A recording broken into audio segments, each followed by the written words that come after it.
वेदान्तमेतं पुरुषं महान्तम् आदित्यवर्णं तमसः परस्तात् तमेव विदित्वा अतिमृत्युमिति नान्यः पन्था विद्यते जनाय।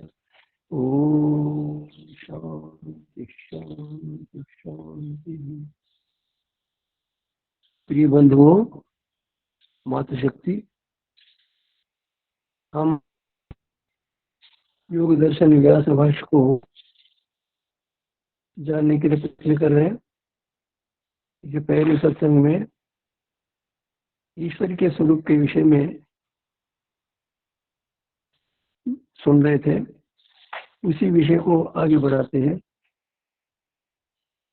यो सब प्रकृष्ट सत्व उपादान ईश्वर से शाश्वत उत्कृष्टता की सनिमिता होते निमित्त, अर्थात जो शाश्वत उत्कृष्टता है परमेश्वर में, उसमें जो उत्कृष्टता है वो शाश्वत है, इस कारण से आई भी नहीं है। तो उसकी उत्कृष्टता के कारण क्या है, आधार क्या है, उसको कैसे माने? तो कह रहे हैं कि स्वामी जी वॉइस विनबडట్లేదు स्वामी जी। अनादि संबंध, ये अनादि संबंध अर्थात वो प्रमाण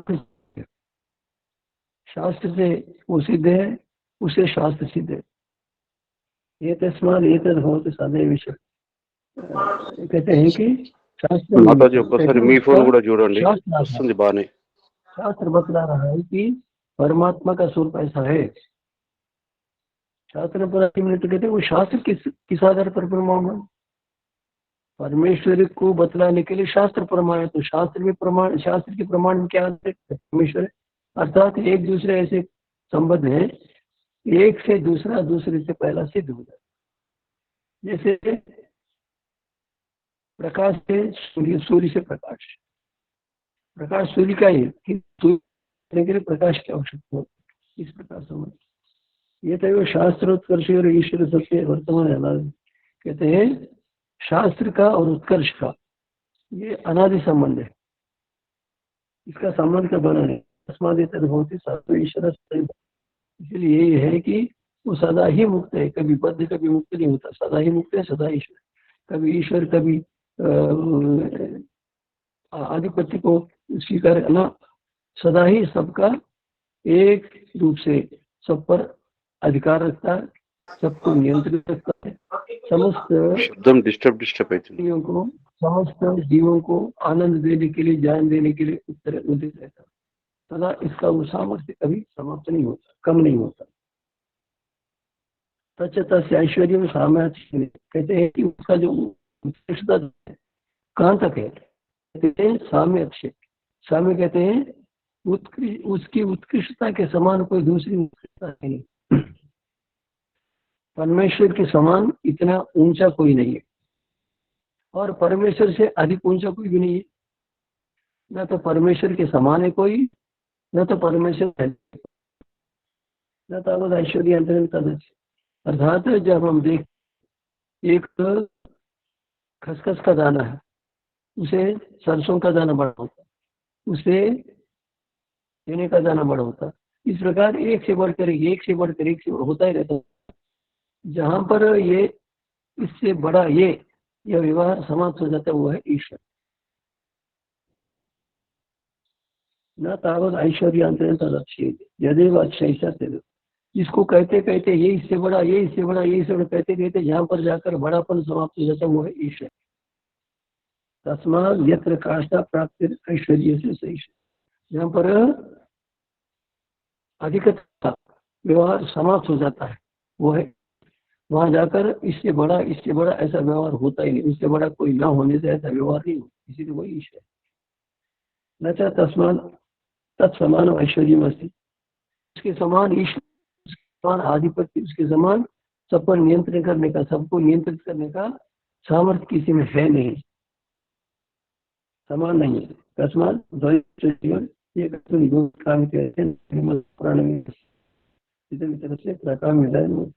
कहते हैं कि मान लीजिए करते करते करते करते दो हो गए, इससे बड़ा ये, इससे बड़ा, और इससे बड़ा ये, इससे बड़ा, कहते कहते दो हो गए। एक तो जिससे छोटा है और एक तो उससे बड़ा है। यदि दो को मान लेते हैं, दोनों समान मान लेते हैं, एक दूसरे से ना बड़ा होकर एक समान मान लेते, बड़ा नहीं है तो समान तो हो सकता है, इससे बड़ा है, इससे बड़ा है, जो व्यवहार समाप्त हो जाता है, जहाँ पर सबसे बड़ा ईश्वर है। ऐसा क्यों नहीं हो सकते कि दोनों समान है, एक बड़ा नहीं है एक छोटा नहीं, समान है? तो कहते हैं इसमें समस्या हो जाए। क्या होता है, एक तो ये कहेगा कि ये नवा नया हो, एक तो कहेगा पुराना। उदाहरण के लिए जगत को बनाना चाहेगा कोई व्यक्ति, कहता ना नहीं बनाना चाहिए, कोई कहेगा प्रलय करेंगे, कोई कहेगा नहीं प्रलय नहीं करेंगे। जहाँ पर दो होंगे समान सत्ता वाले, वहाँ पर विवाद होना सामान्य सामान्य। दोनों के समान विचार नहीं हो सकते, दोनों के समान विचार हो जाए तो एक ही से काम चले, दूसरा क्यों? इसीलिए किसी ने एक को बड़ा मानना पड़ेगा, बड़ा मानते तो और फिर वो एक ही हो गया सिद्ध, दो तो सिद्ध नहीं रहे। इससे सिद्ध होता है कि दो समान व्यक्ति, दो समान ईश्वर मानेंगे तो काम नहीं चलेगा। दो समान हो तो एक से काम चलेगा, दूसरा क्यों रहेगा? दो समान होंगे तो परस्पर भिन्नता आ जाएगी, तो परस्पर भिन्न विचार होंगे तो समाधान कौन करेगा? विवाद कहाँ समाप्त होगा? इसीलिए एक ही परमेश्वर है, उसके समान या उससे बड़ा कोई दूसरा है नहीं। गयो से तुल्य और युगपत कामितार्चना, क्या था कहते अर्थात दोनों मिलकर दोनों की इच्छा की पूर्ति के लिए कोई विवाह से नहीं हो सकता, विवाद होता ही नहीं, क्योंकि एक ही विषय है और उसमें दो। एक तो कहता है जगत है, जगत एक विषय है, उसको बनाना चाहिए ऐसा कोई कहता है, नहीं बनाना चाहिए ऐसा कोई, प्रलय करना चाहिए ऐसा कोई कहता है, प्रलय नहीं करना ऐसा कोई। वहां पर तो विवाद का परिष्कार नहीं, विषय एक है और करने वाले दो हैं, मानने वाले दो हैं, अधिकारी दो हैं, इसीलिए कहते एक ही। तस्मात ये साम्राज्य ऐश्वर्य से, इसलिए जहाँ पर समानता और जहाँ अधिकता व्यवहार समाप्त हो जाता है वो ईश्वर है। तथा पुरुष विशेष है, वह जीवात्माओं से भिन्न से, जीवात्मा सब पुरुष है, पुरुष है पुरुष अर्थात शरीर में रहने वालों से पुरुष है, और परमात्मा पुरुष विशेष है। इस प्रकार परमात्मा के स्वरूप का इसमें प्रतिपादन किया गया।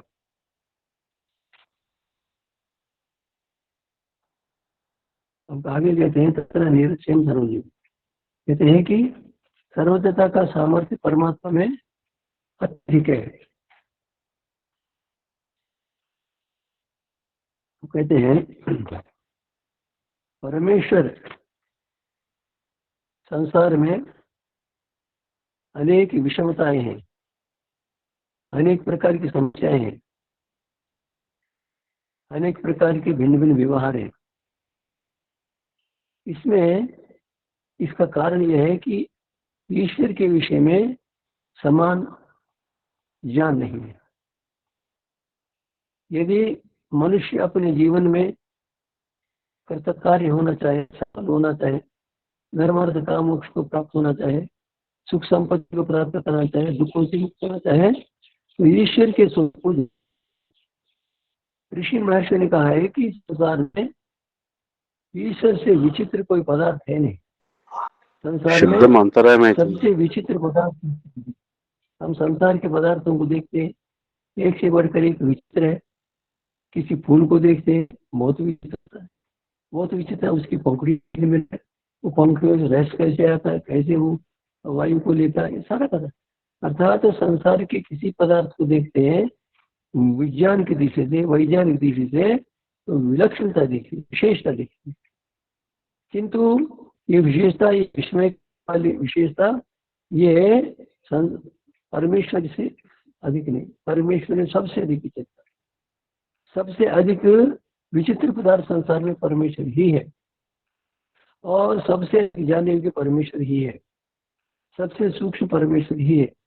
परमेश्वर का ज्ञान, परमेश्वर का सामर्थ्य अपरिमित है, अनंत है। तो जितने संसार में मत मतांतर है, महर्षि ने लिखा एक समय एक स्थान पर, संभवतः इस समय 1000 मत मतांतर होंगे, और उसमें महर्षि ने 4 विभाग कर दिए। एक वेदों के अनुयायी होते हुए भिन्न भिन्न प्रकार के मत मतांतर को मानने वाले, दूसरे वेद को न मानने वाले, ईश्वर को न मानने वाले नास्तिक है, मर गए। जैनी है, बौद्ध है, उसी में आ जाए। तीसरा है ईसाई मत, चौथा है इस्लाम मत। तो चारों में सारे के सारे मत समाहित हो जाते हैं, दलित हो जाते हैं। अब महर्षि ने चारों के विषय में विश्लेषण किया होता है, उनके गुण दोषों को बदला। इन चारों में ईश्वर के विषय में समानता नहीं, ईश्वर के विषय में इन सबका ज्ञान समान नहीं, समान न होने से भी होता नहीं। अब जहां पर वेद को मानने वाले, वेद को मानते हुए वेद के साथ साथ भिन्न भिन्न प्रकार के ईश्वरों को मानते हैं। शंकराचार्य वेद को मानते हैं, ईश्वर को मानते हैं, और मध्वाचार्य मानते हैं, अन्य आचार्य मानते हैं, किंतु समान विचार नहीं है। इस प्रकार शंकराचार्य ईश्वर को मानते हैं, वैसे वैष्णव आचार्य नहीं मानते, रामानुजाचार्य नहीं मानते। जैसा रामानुज मानते शंकर मत, वैसे मध्व नहीं मानते। तो ईश्वर के विषय में इन तीनों में भिन्नता है।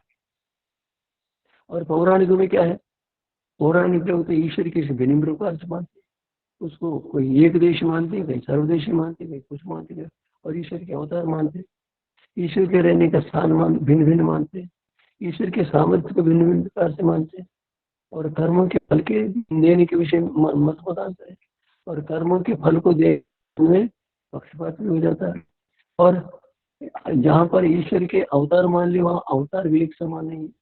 अर्थात इतनी विषमताएं हैं, इनको जानने के पश्चात ईश्वर के विषय में एक वाक्यता कहीं लिखी, किसी एक को नहीं मान सकते। किसी एक को मानेंगे तो क्या होगा, शेष सारे के सारे इससे भिन्न होंगे। सब में सारे के सारे संसार के परम जो पौराणिक है, ईश्वर को मानने वाले वेदांती अपने आप को मानते हैं, उनमें समानता नहीं ईश्वर के विषय में। उस अवस्था में किसी एक पक्ष को मानते हैं, शेष सारे के सारे पक्ष वाले उनसे भिन्न दिखते हैं। किसको माने किसको न माने, किसी को जो मानते हो तो उसमें तर्क और प्रमाण क्या है। इस प्रकार हम देखते हैं तो ईश्वर के विषय में वेदांत या इस सभी में एक समान ज्ञान नहीं है। ईश्वर के विषय में भिन्न भिन्न मत है, किसी एक मत को मानना संभव नहीं होगा। अच्छा, अब देख लीजिए, नास्तिक भी कई प्रकार के। एक तो ईश्वर को नहीं मानता, राजा को ईश्वर मानता है। जीव को नहीं मानता, जीव को कहता है कि पृथ्वी जल आदि के मिलने से बना हुआ अनित्य पदार्थ है। और वो संसार परमेश्वर के सुख को नहीं मानता, वो मानता है कि विषय जन्य सुखी स्वर्ग सुखी उससे भिन्न। परमात्मा कोई नहीं, राजा ही को ऐसा वो मानते हैं। वेद को मानते हैं, ना कर्मफल को मानते हैं, कुछ नहीं। और दूसरे मानते हैं ईश्वर नहीं है, जगत अनादि है, अनंत है। जगत को न किसी ने बनाया है, ना जगत को बनाने वाला है, ना जगत उत्पन्न होता है, ना जीवित का प्रलय होता है। और ये जीवात्मा ही अपनी योग्यता बढ़ाते बढ़ाते बढ़ाते ईश्वर बन जाता है। फिर वो समस्या जी, एक हो कई सारे ईश्वर हैं, फिर क्या होगा। कई सारे जीवात्मा कई सारे ईश्वर बन जाएंगे तो फिर झगड़ा होगा ही। और ईश्वर न हो तो संसार को न बनाया। और जगत जैसे जैनी मानते वैसे उनके शरीर को कौन बनाता है, ईश्वर।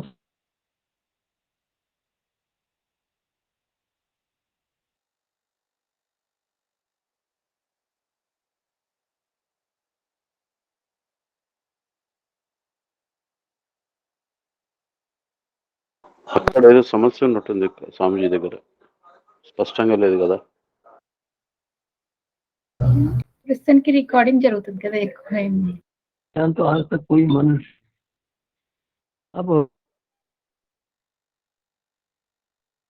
जब मनुष्य के विज्ञान को नहीं मानता तो उस अवस्था में शरीर को बनाने वाले कौन है। जब शरीर के विज्ञान को पूरा समझ नहीं पाए तो शरीर को कौन बनाएगा। शरीर को बनाना तो क्या, कहते हैं एक सेकंड में 3 शिशु जन्म लेते हैं, 3 बालक जन्म लेते हैं। कितना एक घड़ी में, कितना एक दिन में, कितने, और मास में कितना, एक वर्ष कितनी। इस प्रकार हम देखते हैं ये असंख्य मानवों के शरीरों का निर्माण करने वाला मनुष्य कैसे हो सकता? जब मनुष्य का शरीर बनाकर कोई दे देवे तो मनुष्य कुछ काम करेगा। जब उसका शरीर नहीं होगा, स्वयं अपने आप शरीर को बनाते ही नहीं।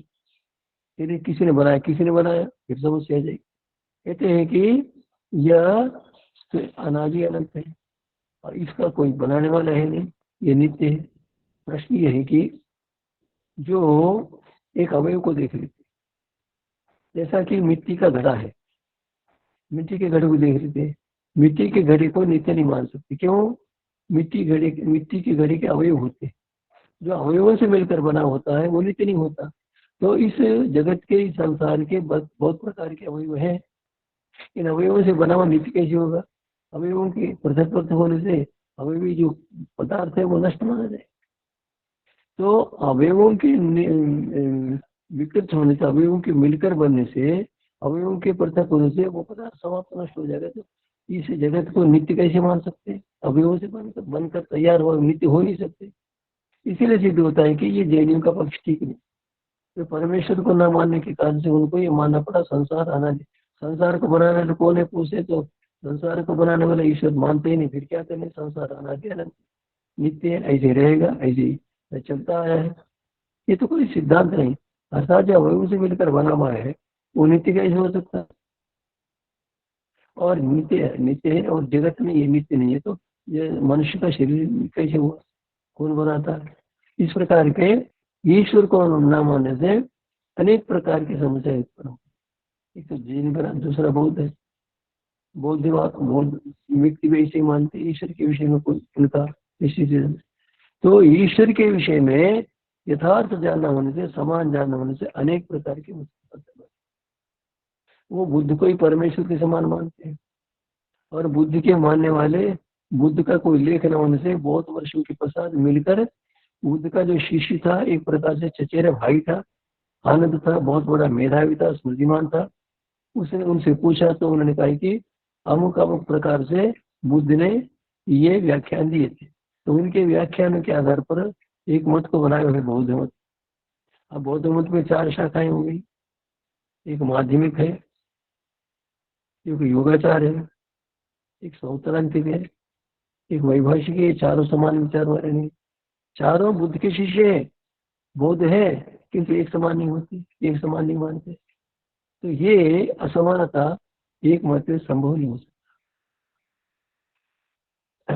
अब आगे चलिए ईसाइयों का।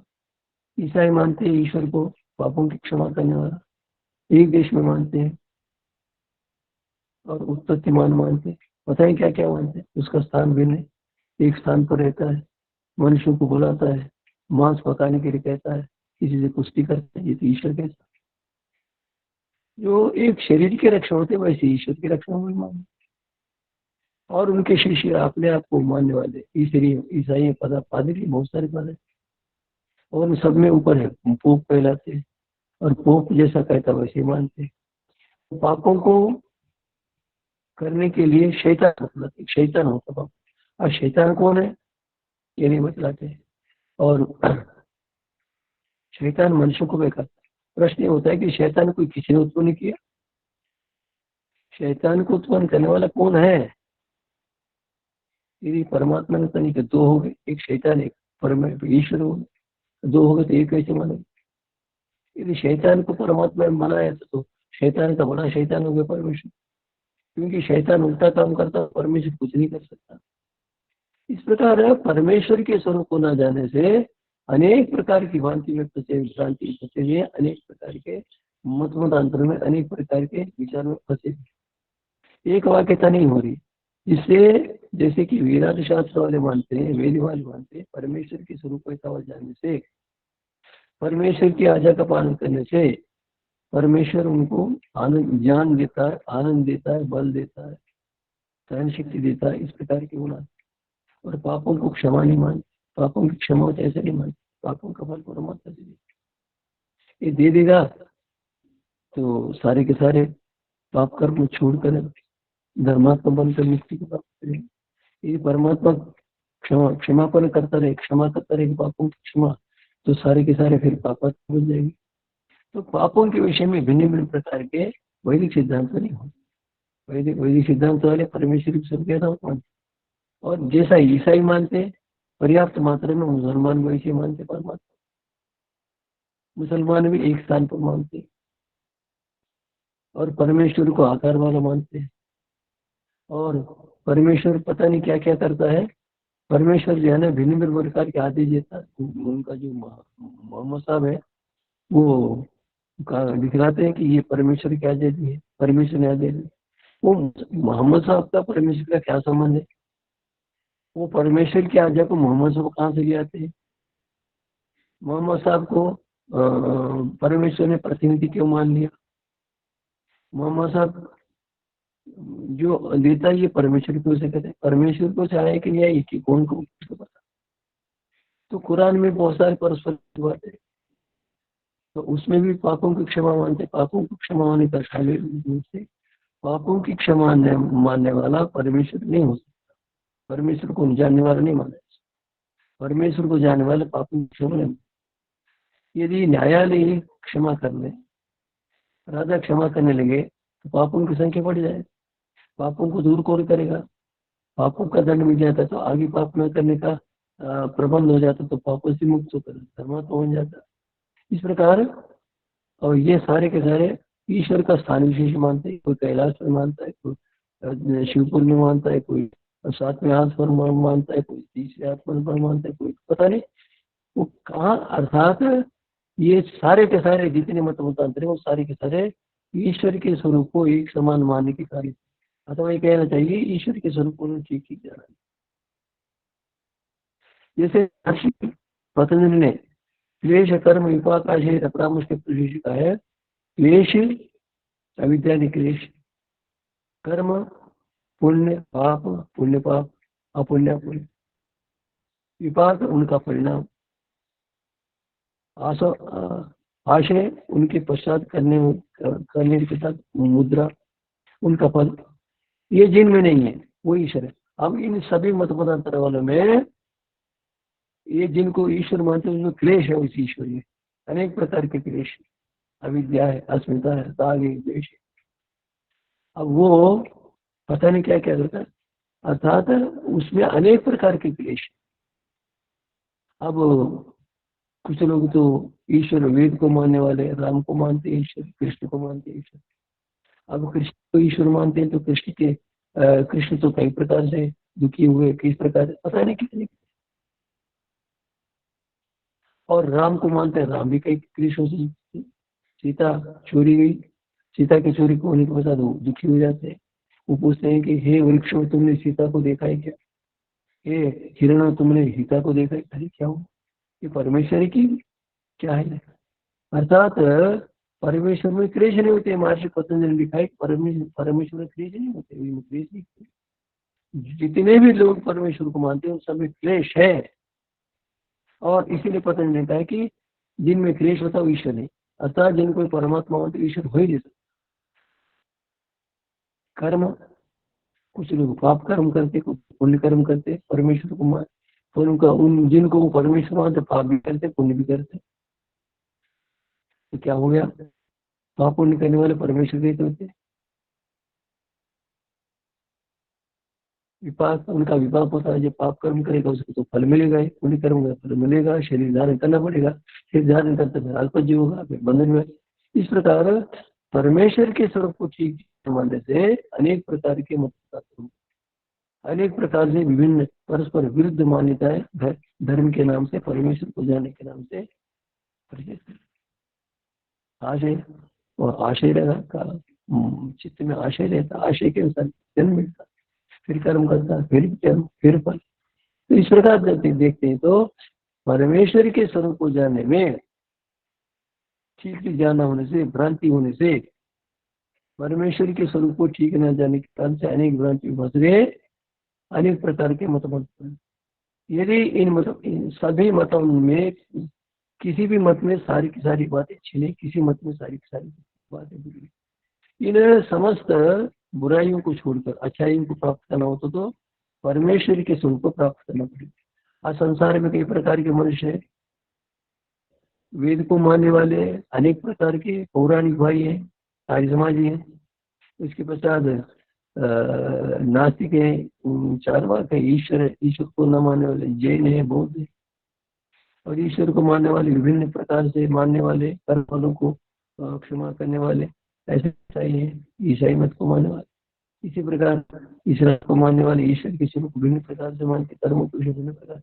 इस प्रकार हम देखते हैं तो ईश्वर के स्वरूप को न जाने से ही इतने सारे हजारों कितने कह दो, ये सारे के सारे मत, ये सारे सारे महर्षि पतंजलि के लिखे अनुसार ईश्वर के माने तो एक ही मत हो जाएगा। वही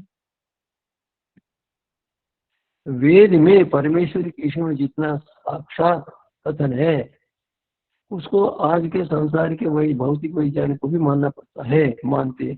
बहुत सारे भौतिक वैज्ञानिक परमेश्वर को मानने लगे, मानते आए। मेरे पास एक पुस्तक है जिसमें 38 लेख है, 38 भौतिक वैज्ञानिकों के सिद्धांत है, जीवन है। उसमें लिखा है 38 भौतिक वैज्ञानिकों ने अपने प्रणय से ईश्वर की उपस्थिति सिद्ध की, ईश्वर ने उस ईश्वर को स्वीकार किया। कई प्रकार से एक व्यक्ति कहता है, एक वैज्ञानिक कहता है, देखो सूर्य से हमारी पृथ्वी एक निश्चित दूरी पर है। इसे निश्चित दूरी पर रहने से मनुष्य जिस प्रकार आज सुख का अनुभव कर रहे हैं उसी प्रकार यदि दूरी को कम कर दें तो पृथ्वी भस्म हो जाए, यदि दूरी बढ़ा दें तो शीत के कारण वैसे मनुष्य में प्राणी नहीं रहते। इसीलिए ये विज्ञान समझते हैं सूर्य से पृथ्वी की दूरी। इसे सिद्ध होता है कि पृथ्वी से दूरी को निश्चित करने वाला परमात्मा नाम का कोई पदार्थ है। इस प्रकार 38 प्रकार के वैज्ञानिकों, 38 या 40 है, उन समस्त वैज्ञानिकों ने ईश्वर को सिद्ध किया, ईश्वर को माना है। तो क्यों उन्होंने पक्षपात रहित होकर परीक्षण करके ईश्वर नाम का पदार्थ है वो न हो तो ऐसा नहीं हो सकता, ऐसा भौतिक हेतुओं से सिद्ध करके ऋषियों ने इसी को बताया। भौतिक पदार्थों के स्वरूप को दिखलाकर परमेश्वर की अस्तित्व को सिद्ध किया। और आध्यात्मिक से कहा है कि क्लेशों सहित परमेश्वर होता है। तो इससे सिद्ध होता है कि वेद के परमेश्वर के लक्षण को न जानने से, न मानने से यथार्थ परमेश्वर का ज्ञान नहीं हो पाया।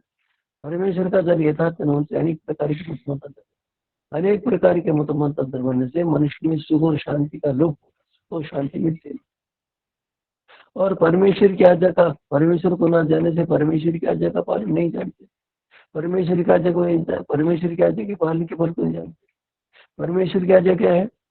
परमेश्वर कहता है कि जैसे मैं समस्त प्राणियों का हित चाहता हूँ, जैसे समस्त प्राणियों का हित करता हूँ, वैसे तुम भी समस्त प्राणियों के हित को चाहो, समस्त प्राणियों के हित को पाओ। क्या का प्रमाण क्या है? मित्र श्याम शिक्षा सर्वाणी भूतान समीक्ष। कहते हैं कि जैसे मैं कहता हूँ कि मैं समस्त प्राणी को मित्र की दृष्टि से देखता हूँ, वैसे तुम भी देखो। समस्त मानव मित्र की दृष्टि से एक दूसरे को देखने लगेंगे तो यहाँ पर विवाद नहीं हो। ये क्या है? परमेश्वर की आज्ञा। एक व्यक्ति मित्र मानता है किसी को तो उसका हित करेगा, उसका अहित नहीं करेगा। सारे के सारे मनुष्य परस्पर मित्र मानेंगे तो कोई किसी का अपकार नहीं कर सकता, सोच भी नहीं सकता। इसी सिद्ध ये ऐसा प्रतीत होता है कि ईश्वर ज्ञान ऐसा होना। और ईश्वर कहता समस्त प्राणियों का मैं चाहता हूँ और तुम भी ऐसे कर। ऐसा किसी भी मत में नहीं, वेद में जैसा परमेश्वर के स्वरूप के विषय में वेद में जैसा स्पष्ट वर्णन है वैसे अग्नि वर्धपते व्रतम चरिष्यामि तच्छके तन्मे राधितम इदम हम सत्य अंधका सत्य। कहते हैं कि ये मनुष्यों असत्य को छोड़कर सत्य को प्राप्त करते। जितने मतमतांतर है इनमें सब एक समान नहीं है। सत्य को स्वीकार करने, असत्य को छोड़ने के लिए ये मतमतांतर वाले तैयार नहीं है। जो सत्य को मानने के लिए उद्यत है एक ही सत्य, एक ही होता। कहते हैं कि मनुष्य ईश्वर के ज्ञान वेद को न जानने से अनेक प्रकार के मतमतांतर बनाकर उसमें फंस गए, अनेक प्रकार की बाधाओं को, दुखों का अनुभव कर और शांति के उपाय को नहीं देख पा, शांति के अनुभव को चाहता, शांति को चाहता हुआ भी शांति के उपाय को नहीं जानता। तो वेद में लिखा है कि समस्त संसार को बनाने वाला परमात्मा है, वो समस्त प्राणियों का हित चाहता है, समस्त प्राणियों का सुख चाहता है, समस्त जीवों को सुख देने का प्रयत्न करता है, किंतु जो जैसा करता है उसको वैसा फल मिलता है। यदि फल न मिले तो एक व्यक्ति दुष्कर्म करता रहे, दूसरों को दुख देता रहे, तो फिर क्या होगा? ठीक नहीं रहे। इसलिए सबका भला कोई चाहेगा, जो सबका भला चाहेगा सबका भला होगा। वो दूसरों का भला चाहेगा तो दूसरे इसका भला चाहेगा। तो ये परमेश्वर की आज्ञा है, अर्थात मैं जैसे समस्त प्राणियों से प्रेम करता हूँ, समस्त प्राणियों की इसके लिए प्रयत्न करता हूँ, ऐसे तुम्हें करो, ये समान है, इसमें किसी को प्रतिपत्ति नहीं हो सकती। तो ये वेद का सिद्धांत। और परमेश्वर ईश्वर को बतलाते हुए वेद में लिखा है कि यो भूतन च भव्यम च सर्वम ईश्वर स्वर्गीय से केवल।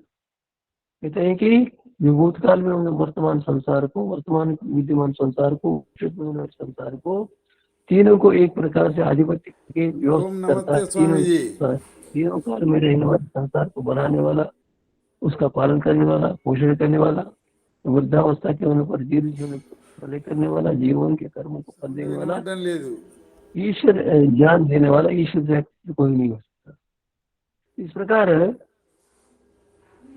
वेद ने मनुष्य के धर्म को बताया, ये परमेश्वर का।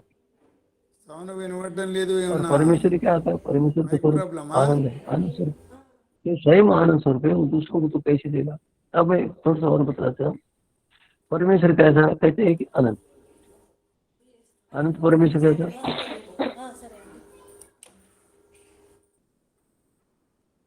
तदेजित तनेजित तत्पूरी तद्वंत तदंतर सर्व। कहते हैं कि परमात्मा निकट से निकट है, परमात्मा दूर से दूर। कहां तक है? दूर का कोई पता नहीं, अनंत दूरी है।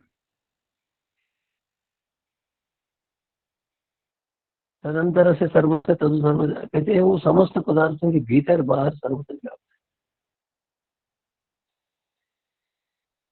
परमात्मा आनंद स्वरूप है, संसार के भीतर, संसार के बाहर है। और भीतर बाहर क्या होता है, मैं संक्षेप में बता देता हूँ। मैं ज्योतिष का विद्यार्थी हूँ। हम देखते हैं सूर्य को, सूर्य एक प्रकाशित पदार्थ है। तो सूर्य से पृथ्वी 9,70,00,000 मील दूर है, और इस मध्य में बहुत सारे ग्रह उपग्रह। हमसे अधिक निकट चंद्र उपग्रह है। चंद्र हमारी पृथ्वी से 2,38,000 मील या 35,000 मील, कभी कुछ निकट आता है चंद्रमा, कभी कुछ निकट दूर जाता है। इस प्रकार चंद्र हमारी पृथ्वी से लगभग 2,35,38 मील दूर पर है। इस मध्य में क्या है? कुछ नहीं। और चंद्रमा का क्या है? लगभग 2,100 मील उसका व्यास है। अब बताओ कि ये सारे के सारे हजारों लाखों मील तक खाली संसार है। इस संसार को बनाने वाले कौन होगा? इतना दूर क्यों बनाया? और इस प्रकार ये पृथ्वी से प्रारंभ करके हम चलते चले तो परमात्मा कहां तक, ये सृष्टि कहां तक है, किसको पता है?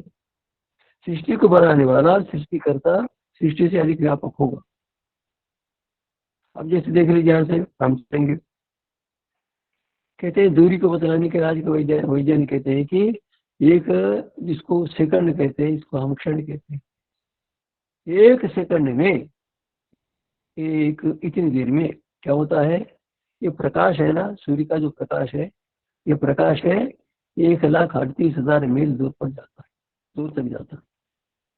1,38,000 मील दूर तक जाने वाला जो प्रकाश है वो बहुत दूरगामी है। यदि हम इसी प्रकार देखेंगे तो चंद्र का जो प्रकाश है ना, हम बताने में संभवतः 2 सेकंड समय लगता है, और सूर्य के आने में लगभग 8 मिनट या पल कहते हैं, इतना। और कहते हैं कि ये जो ध्रुव तारा है, जिसमें विवाह के समय उसको बताते हैं ध्रुवम पश्चात, ध्रुव तारे को देखो। और दिन में विवाह करते रहते, ध्रुव पश्च कहते हैं, उनको जानते नहीं, ध्रुवम पश्च का ध्रुव तो दिन में दिखते हैं। अर्थात ये ऐसे कुछ के कुछ बहता है। तो ध्रुव तारा रात्रि में दिखता है, तो सायंकाल के युवा में वो दिखता है। अर्थात सायंकाल लगभग 4 बजे प्रारंभ करते हैं तो 5:30-6 बजे तक या 6:30 तक विवाह हो जाता है, ध्रुव तारा दिखा जाता है। ध्रुव तारा दिखा ध्रुव पश्चिम, वो ध्रुव तारा कहते हैं यहाँ से इतनी दूर पर है कि वहां से प्रकाश चलकर यहाँ तक आने में 36 वर्ष लग जाते। अब 36 वर्ष के 1 सेकंड में 1,86,000 मील दूरी के अनुसार गणना करके देख लो, कागज काले हो जाएंगे, पता नहीं चल पाए। और कहते हैं कि एक ज्येष्ठा नामक नक्षत्र है, कहते हैं वहां से यहाँ तक प्रकाश के आने में 250 वर्ष लगाते हैं, 250 वर्ष। अब 1 सेकंड में 1,86,000 मील जाने वाले प्रकाश को ये देखिए कि 250 वर्ष में कितनी कुछ जाता है, मनुष्य की बुद्धि चकरा जाती है।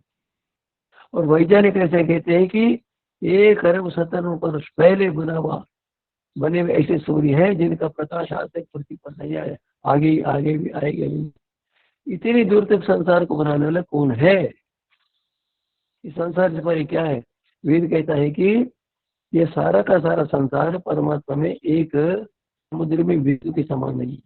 जब इतना सारा का सारा जगत बिंदु के समान है, बिंदु के समान भी नहीं है, तो परमात्मा कितना व्यापक होगा? इतना परमात्मा कैसे होगा? सर्वज्ञ होगा। इतना व्यापक परमात्मा सर्वज्ञ होगा तो कितना ज्ञान होगा उसका?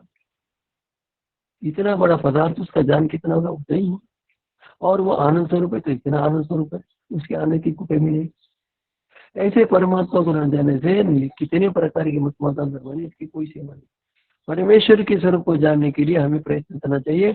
परमेश्वर संसार में सबसे अधिक विलक्षण, संसार में सबसे बड़ा आश्चर्यकारी, संसार में सबसे अधिक जानने के पदार्थ, संसार से बढ़कर जानने के पदार्थ नहीं, उससे उत्कृष्ट पदार्थ नहीं, विचित्र पदार्थ नहीं। इसीलिए हमारे लोगों ने कहा है कि परमेश्वर के स्वरूप को जानो। मैंने अभी मंत्र कहा है, मंत्र पढ़ा है, और मैं मंत्र बोलता हूँ, वेदाहमितम पुरुषम महानतम। इस महान पुरुष को मैं जानता हूँ अथवा जानता। आदित्यवरम, सूर्य के समान प्रकाश वाले, सूर्य का प्रकाश मेरे सामने कुछ नहीं।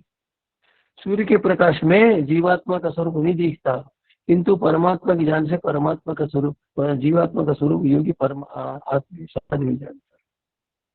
इस सूर्य के प्रकाश में परमात्मा चेतन नहीं दिखता, किंतु परमेश्वर के ज्ञान देने पर समाधि होकर परमेश्वर के स्वरूप को जानता है।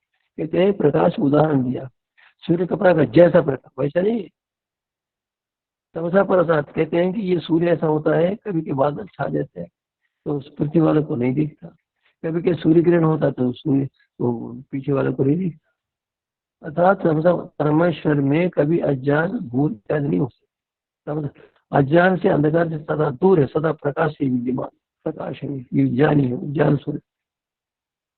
तम एवं विदित कहते, उसे ही को जानकर, उसको जानकर ही अति मृत्यु में थी, मृत्यु को लाने जाता। अर्थात मृत्यु से संसार में सबसे बड़ा दुख होता है।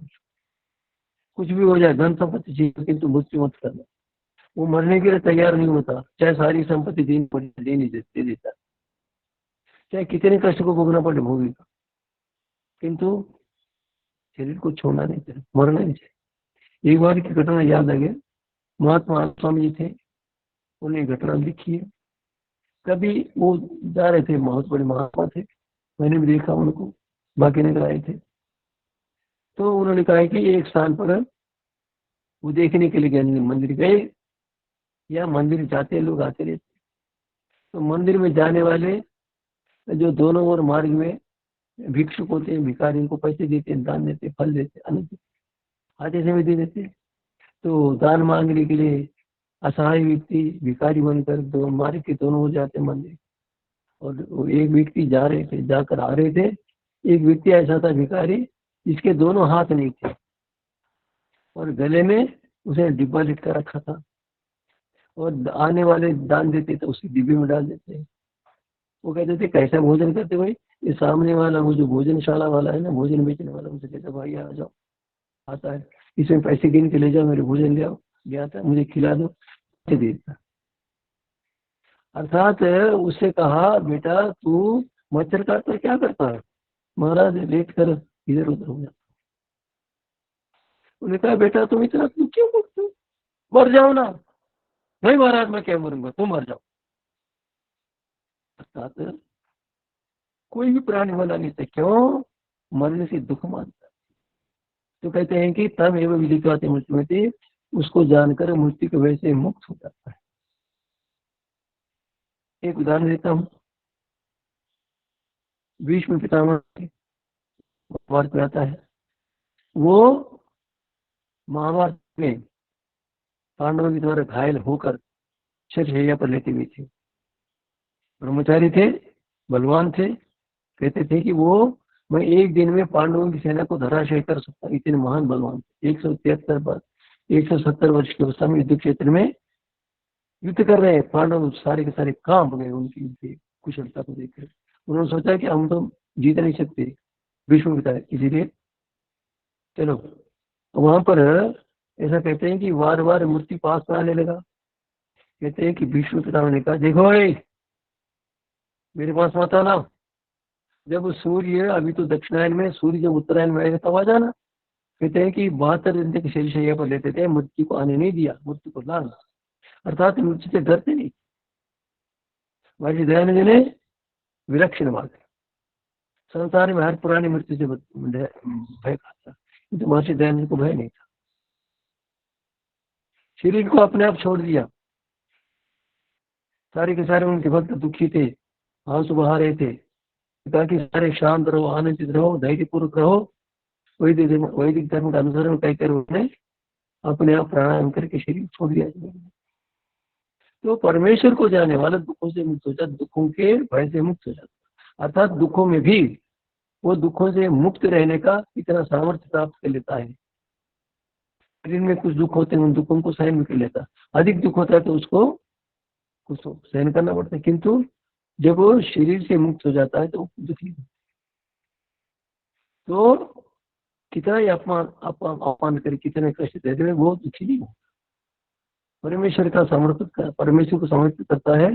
संसार के समस्त पदार्थ परमेश्वर के है। ये मेरा शरीर, ये भूमि, धन संपत्ति सारी की सारी, मेरी बुद्धि, मेरी इंद्रियां, मेरा ज्ञान, मेरा अनुभव सारा का सारा परमेश्वर का। ऐसा जब मानता है तो अपना कुछ नहीं मानता, तो उसका कौन क्या छीन लेगा। और छीनने से दुख होता है, टूटने पूरे दुख होता है। अपना नहीं मानता है तो दूसरों का ईश्वर का मानता है तो परमेश्वर, उसे परमेश्वर को जाने वाले दुख कहाँ से।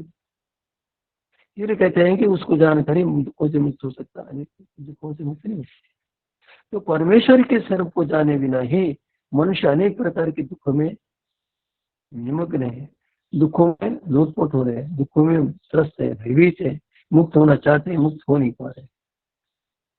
परमेश्वर के स्वरूप को यथार्थ जाने बिना कोई व्यक्ति दुखों से मुक्त नहीं हो सकता। तब एवं विदित्वाते मुक्त। और महर्षि पतंजलि ने परमेश्वर के स्वरूप को संक्षेप में लिखा। अपने योग दर्शन के क्षेत्र में जितना परमेश्वर के स्वरूप की आवश्यकता उतना लिख लिया, अधिक नहीं लिखा। अधिक क्या वेद में सपरिगा शुक्रम अकायम अवरण वचनाविरम शुद्धम अपाप विटंकम, कहते हैं सपरिगा, परमेश्वर सर्वत्र व्यापक। शुक्रम कहते हैं अत्यंत बलशाली, अत्यंत शुद्ध है। अकायम कहते शरीर है, सीधा वेद कहता है परमेश्वर को कोई शरीर है ही नहीं। ये कहते हैं परमेश्वर का शरीर अवतार ले लेता, 10 अवतार ले लेता, 24 अवतार ले लेता। आवरणम, जब शरीर है नहीं तो घाव कैसे होगा, घाव नहीं होता, शरीर है नहीं। असनाविरम कहते हैं उसके जब शरीर है नहीं, स्नायु कहाँ से रहेगी, न स्नायुयां रहेंगी, न घाव होगा, न घाव से दिन दुख होगा। शुद्धम कहते हैं उसमें है। सोना दो प्रकार से हम देखते हैं, शुद्ध सोना, एक मिश्रित सोना। परमात्मा एक ही है, शुद्ध है। अपाप विदम कहते हैं कि उससे पाप छूता नहीं, वो पापों कर रहे हैं। पापों करने के लिए दूसरों के पदार्थों को मान्य कराएगा, अन्याय करेगा, पक्षपात करेगा। जब अपना को पदार्थ मानता है, सबका ईश्वर, सब कुछ ईश्वर को मानता है, तो वो पाप क्यों करेगा। इसी प्रकार परमात्मा पाप नहीं करते, क्योंकि पाप तो किसी सुख के लिए करता है। अब परमात्मा आनंद स्वरूप तो पाप क्यों करेगा। कभी कहते हैं हम जो जिसको भूतकाल भविष्य काल वर्तमान काल चाहिए, इस प्रकार के तीनों परमेश्वर के लिए कोई कार्य भूत भविष्य वर्तमान है। तो उन कर्मों को भूत भविष्य वर्तमान में होने वाले समस्त व्यवहार को जानता। मनीषी अर्थात अपने अधिकार में रहता है। जैसा मनुष्य निरंकुश हो जाता है, आंखें से बाहर होता है, ऐसा परमात्मा नहीं। एक सौ सर्वज्ञ होने से उसको कोई संतुलित असंतुलित ज्ञान हो ही नहीं सकता, पक्षपात कर नहीं सकता, भूल नहीं हो सकती, भ्रांति नहीं हो सकती। इसीलिए परमात्मा सर्वज्ञ है, सर्वव्यापक है, और सर्वज्ञ सर्वव्यापक होने से आनंदमय है, सर्वत्र आनंद है उसका। इसीलिए वो किसी का अपकार नहीं कर सकते। उसका भला जो परमेश्वर को जानता है वो किसी का अपकार कर नहीं सकता। आज परमेश्वर को न जाने के कारण से बहुत सारे व्यक्ति, हम तो जब सब जाने, आज यदि मैं कहूँ तो एक दूसरे आप पूछेंगे, कहते संसार में एक भी अच्छा व्यक्ति नहीं। जब वो संसार में जानते हैं कि हर व्यक्ति के सामने अपकार करने वाले आते रहते, अपकार करते रहते, परस्पर अपकार करते, हानि करते, तो यदि परमेश्वर को जाने तो ऐसा कर ही नहीं सकते। तो परमेश्वर को जाने बिना संसार में अशांति हुई नहीं सकती। परमेश्वर को जानता है, क्या कहता है, माता भूमि पुत्र हूँ, मैं पृथ्वी माता का पुत्र हूँ, पृथ्वी मेरी माता। तो सारे संसार को परमेश्वर का निलय मानता, परमेश्वर का स्थान मानता, परमेश्वर का आलय मानता, परमेश्वर का रहने का स्थान मानता। तो इस स्थिति में वो किसका क्या अपकार करेगा, कैसे छिपकर अन्याय करेगा। इसीलिए परमेश्वर को, परमेश्वर के साथ स्वरूप को न जाने के कारण से संसार में आपाधापी चले, अन्य अत्याचार हो। यदि संसार को सुधारना चाहे तो परमेश्वर के स्वरूप को अच्छे प्रकार जाने। परमेश्वर के स्वरूप को जाने के पश्चात मनुष्य समस्त दोषों से मुक्त होगा। मनुष्य समस्त दोषों से मुक्त होगा तो किसी का अपकार नहीं हो सकता, किसी का अपकार नहीं करेगा, तो मनुष्य सर्वत्र शांति में। सर्वत्र शांति की कोई स्थापना करना चाहे तो परमेश्वर के स्वरूप को जान ले। और कोई व्यक्ति समस्त पापों से मुक्त होता है, पवित्र न बनना चाहे तो परमेश्वर की आज्ञा का पालन। परमेश्वर की आज्ञा का पालन वही करेगा जो परमेश्वर के स्वरूप को यथावत जाने। इसीलिए परमेश्वर स्वरूप को, परमेश्वर के स्वरूप को जानने के लिए महर्षि पतंजलि ने परमेश्वर के स्वरूप के लक्ष्य अति संक्षेप में लिखा। क्यों लिखा? कहते हैं कि जो योगाभ्यास करता है वो इन दोषों से मुक्त हो जाए। ये यही दुखों के कारण है। क्या है? क्लेश, और क्लेशों से जनित कर्म, और क्लेशों से किए हुए कर्मों का फल मिलेगा, फल की वासनाएं बनेंगी। यदि क्लेश न हो तो न क्लेश युक्त कर्म करेगा, न क्लेश युक्त फलों का कर्मों का फल मिलेगा, न तो पूरा बढ़े न वासना। इसलिए कहते हैं कि क्लेश कर्म विपाक है, क्लेश कर्म विपाक आश्रित रहित परमात्मा है। उस परमात्मा को जानने से मोक्ष को प्राप्त कर सकते हैं। इस परमात्मा को जानकर समाधि होने से परमेश्वर, मनुष्य समस्त वृत्तियों से मुक्त होकर परमेश्वर के स्वरूप में निमग्न हो जाता, अपने स्वरूप को जानता, परमेश्वर के स्वरूप को जानता है, तो उसका लक्ष्य वही है। इसीलिए महर्षि पतंजलि ने परमेश्वर के लक्ष्यों को अति संक्षेप बताया। जैसा वेद में सारा का सारा नहीं बताता, संक्षेप अपने शास्त्र के लिए इतना आवश्यक होता। तो आप जान गए होंगे, आपको जाना चाहिए, समस्त मनुष्य को जाना चाहिए कि परमेश्वर के स्वरूप को यथावत न जाने से संसार में सर्वत्र अशांति है, अनेक प्रकार के मतपतांतर है, विरोध है, दुख है, क्लेश है, कष्ट है, आपाधापी, अन्याय, अत्याचार। परमेश्वर के स्वरूप को निर्भ्रांत और होकर यथावत जानने से मनुष्य पाप नहीं करेगा, दूसरों की हानि नहीं करेगा, अपकार नहीं करेगा, स्वार्थ सिद्ध नहीं करेगा। तो वहाँ स्वार्थ सिद्ध करने का नाम, स्वार्थ होता ही नहीं वहाँ।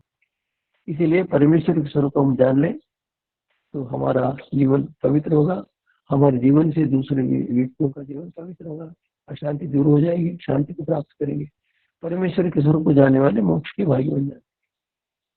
अब जो भी व्यक्ति परमेश्वर के स्वरूप के विषय में कोई शंका हो, संदेह हो, तो पूछने का अवकाश है, पूछ लें।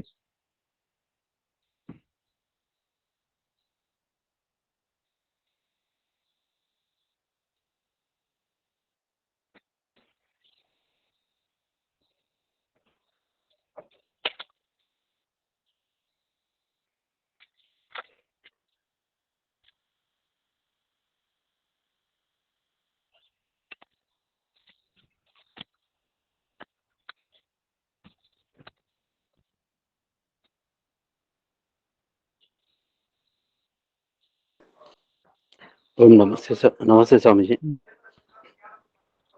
पूछिए। ओम ओम नमस्ते स्वामी जी। बोलिए। స్వామీజీ ఇప్పుడు ఎవరైనా ఆకలితో ఆకలితో ఉన్నప్పుడు కానీ లేకుంటే ఎవరైనా అనాథ అట్లా ఉన్నప్పుడు వాళ్ళకు భోజనం పెట్టినప్పుడు మనకు కొద్దిగా సంతోషం కలుగుతుంది స్వామిజీ. హ్యాపీ, సంతోషం అవుతుంది. ఆ సంతోషం ఏదైతుందో భగవంతుడు అని నమ్మడం పూర్తిగా. ఓకే, అంటే ఆయన స్వరూపంగా అట్లా అట్లనే అనుభూతి కలుగుతుంది వాళ్ళకి.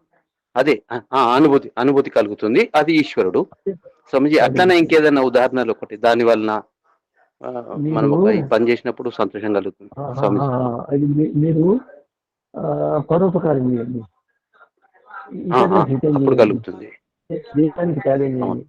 మొట్టమొదటి స్వార్థాన్ని వదిలిపెట్టండి. అప్పుడు పరమేశ్వర ఆనందం కనిపిస్తుంది. పరమేశ్వర విశ్వాసం వస్తే ఇంకా మనం పరోపకారం చేయడానికి ప్రవృత్తి చేస్తాం. చెప్పండి. ఇప్పుడు జ్ఞానం కూడా ఇప్పుడు మీరంతా చెప్పారు. నక్షత్రము తర్వాత జ్యేష్ఠ నక్షత్రము అది యొక్క కాంతి మనకు రావడానికి దాదాపు 2,500,000 సంవత్సరాలు పడుతుంది. అంటే అంత దూరం నుంచి ఉన్నది. అంటే అదొక జ్ఞానం తెలిసినప్పుడు కూడా అది ఎందుకంటే శ్రవణ జనిత జ్ఞానము, మన జనిత జ్ఞానము, అంటే జ్ఞానము 4 మెట్ల రూపంలో మనకు వస్తుంది. ఇది మనం చదివిన జ్ఞానము, విన్న జ్ఞానము కానీ యథార్థ జ్ఞానం కాదు. యథార్థ జ్ఞానం అయినప్పుడు దాని కలిగే లాభాలు పూర్తి కలుగుతాయి. స్థూలంగా ఇట్లా ఉంది అని తెలిసినప్పుడే ఇంత ఉంటే, ఇక సూక్ష్మంగా బాగా తెలిసినప్పుడు అసలు ఇంకా వేరే ఆనందం వేరే తిరుగుతుంది. అవును స్వామిజీ, ధన్యవాదాలు స్వామిజీ. శుభం.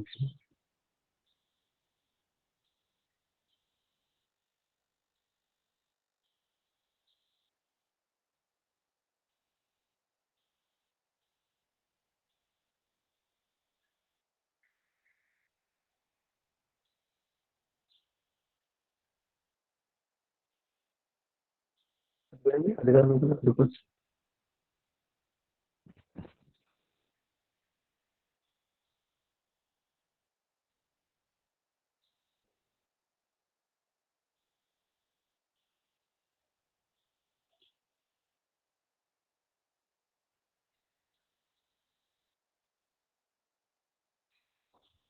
ఎవరైనా అడిగేవాళ్ళు లేకపోతే మరి దీన్ని సమాప్తం చేయడమా?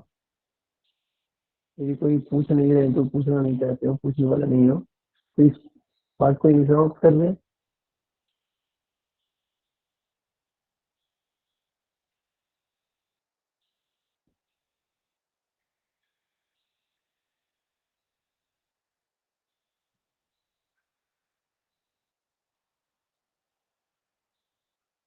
इस बात को यहाँ पर समाप्त करते हैं. अभी अवकाश है, कोई पूछना चाहते पूछते.